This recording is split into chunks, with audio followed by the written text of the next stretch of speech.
ការងាររៀបនៅបណ្ដាញទឹកនៅភ្លើងថ្មី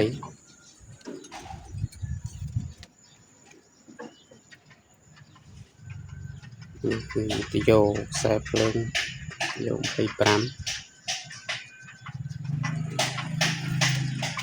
ទឹកពូលទុកទឹកប្រភេទ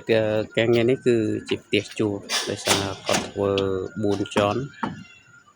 ហើយការងារនេះគឺជាប្រភេទការងារដែលមានប្លង់ពួកខ្ញុំទទួលការងារពីវិស្វករទទួលរៀបនៅបណ្ដាញទឹកហើយនឹងភ្លើង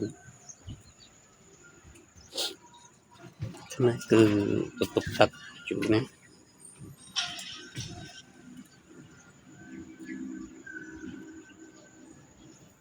ទាក់ទងជាមួយនឹង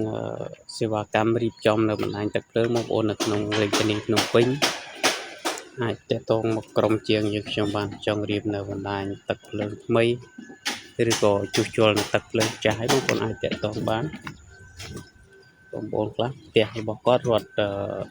បណ្ដែតទៅគាត់ចង់បង្កប់វិញឬក៏ផ្ទះខ្លះគាត់រត់បង្កប់នៅក្នុងបិដានគាត់ចង់រត់បណ្ដែតវិញអានឹងក៏បានដែរតាមប្លង់សេតាមជាងអីបងប្អូនចង់រត់បណ្ដែតអីក៏បានតាក់ទងជជែកការគ្នា